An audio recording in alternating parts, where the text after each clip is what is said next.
coming.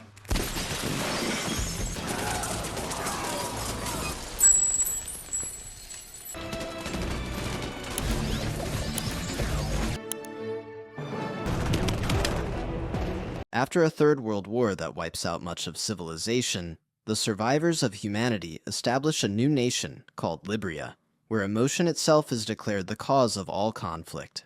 To prevent future wars, every citizen is required to take a drug called prosium, which suppresses all feelings.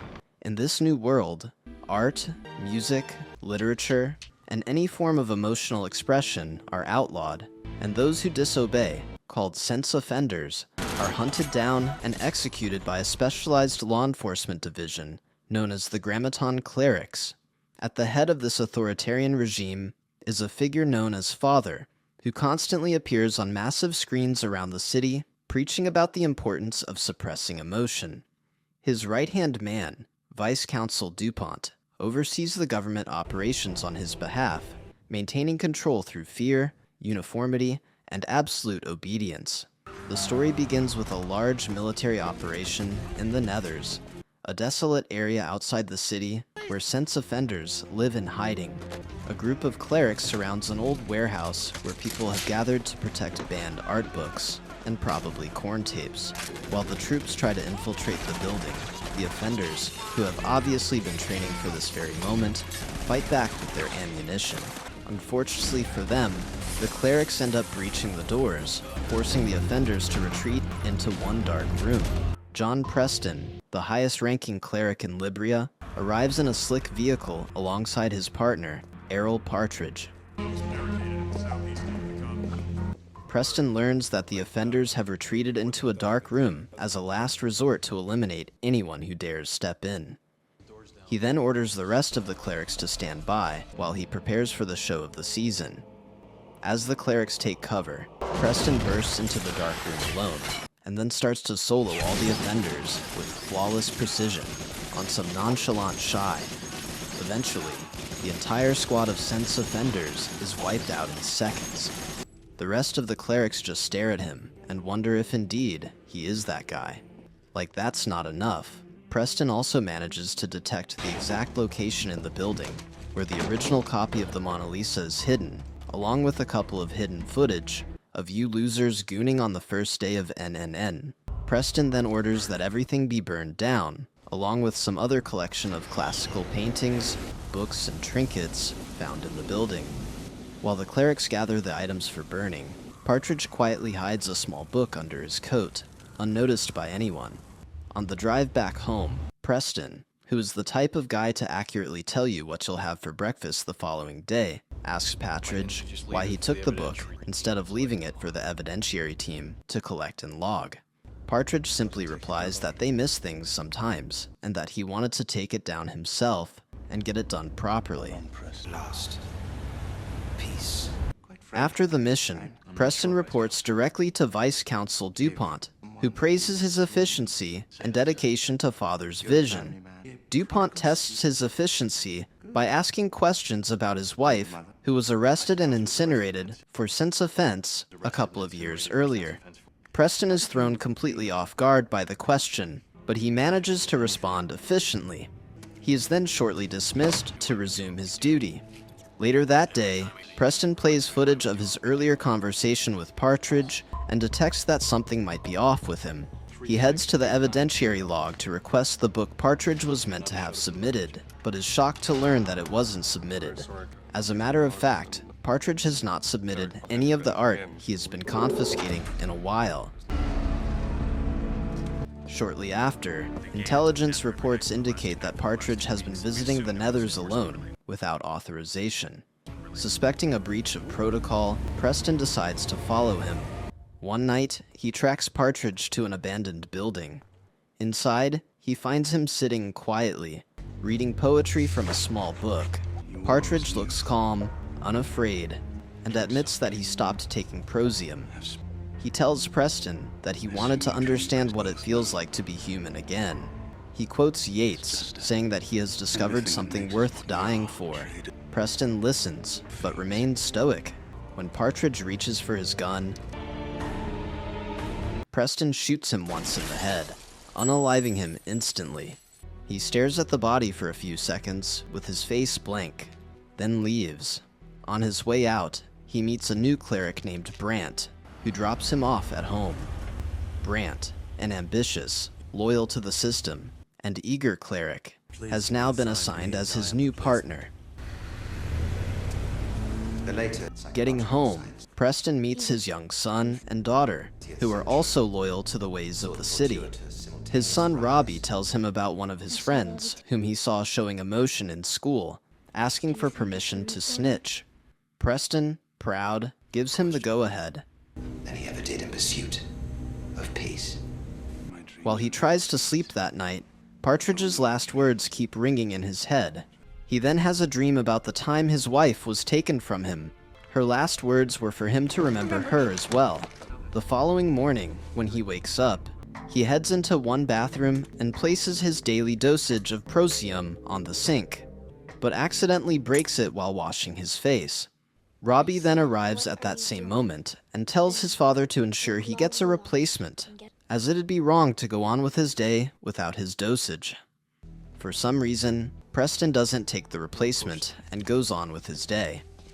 Eventually, he starts to notice a few minor details in the world that he never seemed to notice. During his first mission with Brant, they're tasked with tracing Partridge's recent activities to locate any other offenders he may have been protecting. Their investigation leads them to a woman named Mary O'Brien, who lives in an upper sector apartment. When the clerics raid her home with a squad of soldiers, they find several illegal artifacts, paintings, fabrics, music records, and photographs.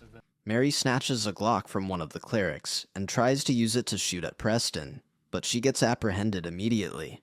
Brant also tries to unalive her for her offense, but Preston stops him, claiming she'll still be useful alive. Instead, he orders her arrest.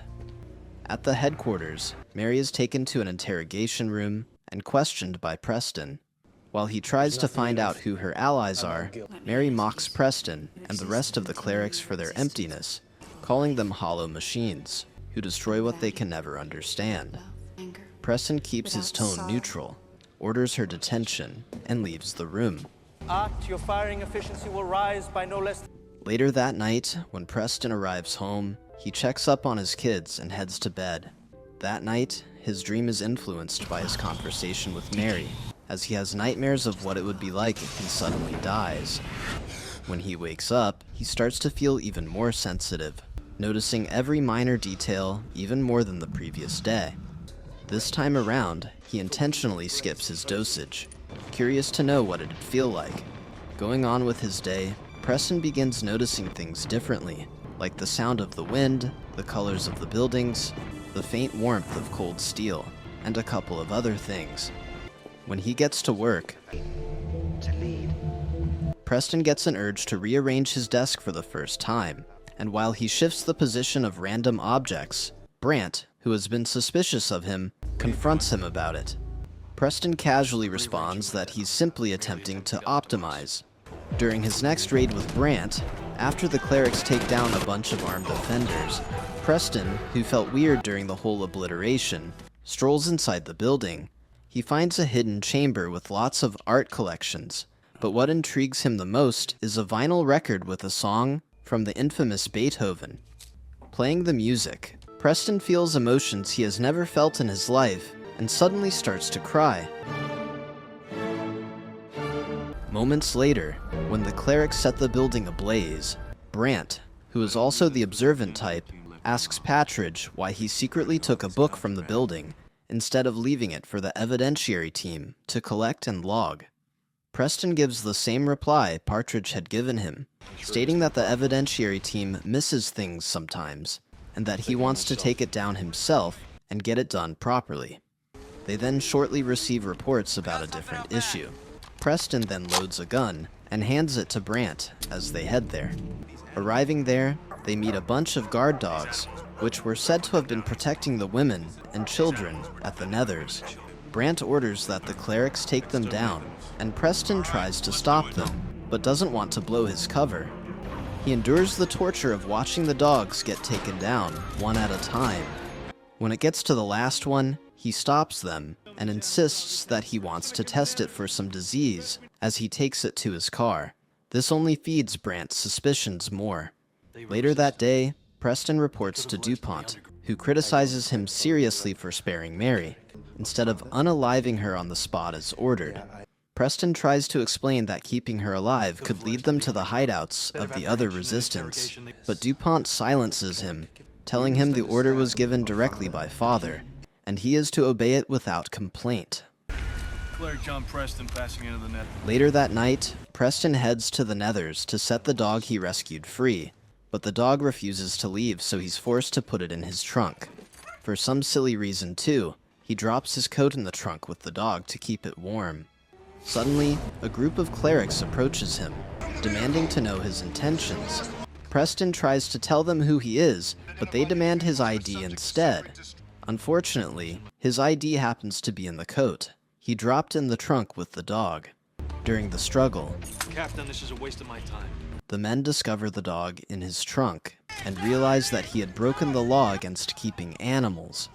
They try to arrest him, but Preston snaps and takes each of them down while showing off his acrobatic skills.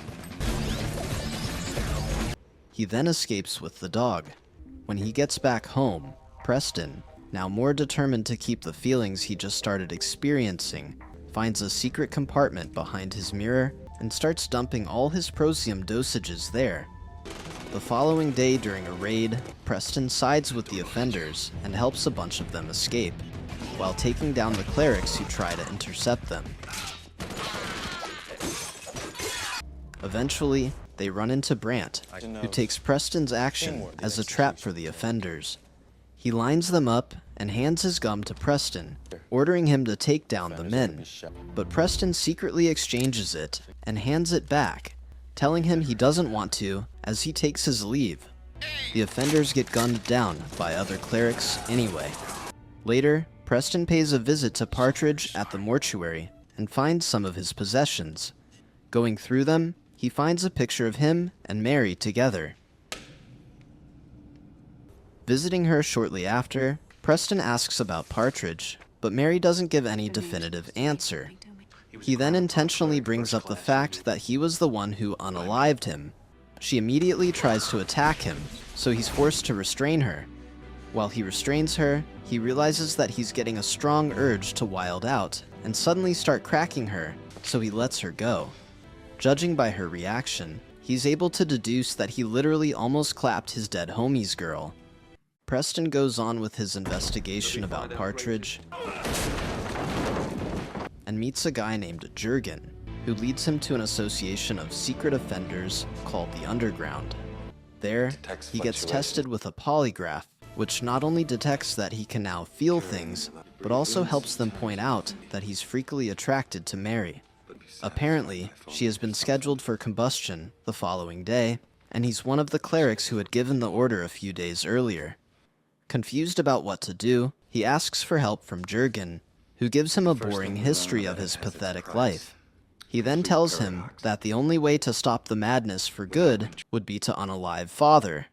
When he leaves, he gets approached by a group of clerics, who escort him to DuPont's office. At the office, DuPont reveals that he has been hearing rumors about an elite cleric teaming up with a group of offenders. Preston at first panics, thinking his cover has been blown, but gets relieved when DuPont orders him to find the traitor and bring him to him personally. Later that day, Preston meets with Mary and makes it clear to her that he has stopped dosing as well. She gets compassionate, and the two of them maintain a slight body contact for a while. The following day, when Mary is being taken to the place set for her incineration, Preston runs there and tries to stop the whole process, but it's too late.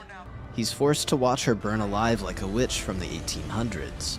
Heading out of the building, Preston bursts into tears and immediately gets arrested by Brant, who intends to use his downfall as a stepping stone to his career.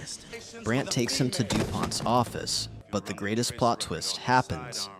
Preston had planted Brant's gun, which he had secretly exchanged the other day, somewhere in the Nethers, making all the accusations fall on him. Brandt then gets charged with all the crimes he laid on Preston and taken away. According to the procedure, DuPont orders a group of clerics to search Preston's residence for anything suspicious. Realizing he'd be cooked if his hidden proscium gets discovered, Preston rushes home. He finds nothing behind his mirror. Robbie then shows up and reveals that he had hidden it earlier. Preston is shocked to learn that his children had also been skipping their dosages and putting up a front this whole time as well. Later, he meets up with the Resistance to plan the final confrontation. He had struck a deal with DuPont to grant him an audience with Father if he revealed the location of the Resistance, and DuPont agreed to it. As a part of the plan, some members of the Resistance volunteer to surrender themselves, so Preston can finally take down Father. As promised, he gets taken to a distant location, heavily guarded by clerics. Inside, he's made to hand over his weapon and go through a test before the confrontation. During the test, undetected into their midst. DuPont reveals that Father passed years ago, and he has been the one using a special effect to distribute orders in Father's name. He also adds that he knew the whole time that Preston was the mole. He simply got Brandt to play along and make him feel like he had won. And now, due to his negligence, not only has he gotten himself captured, but he has also helped them capture the Resistance. Preston suddenly snaps and brings out some hidden weapons, which he uses to clear all the guards as he confronts DuPont. Getting there, Brandt tries to stop him, but he detaches his face like a Halloween mask. When he tries to finish things, DuPont drives to be highly skilled as well, but being an OP character, Preston gains the upper hand. DuPont tries to gaslight him, telling him he also doesn't take the dose, so he's just as good as a member of the Resistance. But Preston puts a bullet in him. After ending the leader, Preston reunites with the Resistance to take control of the city. The end. Thank you for sticking to the end of my video. Please do me the biggest favor by leaving a like, comment, and subscribe. And I hope to see you in the next video.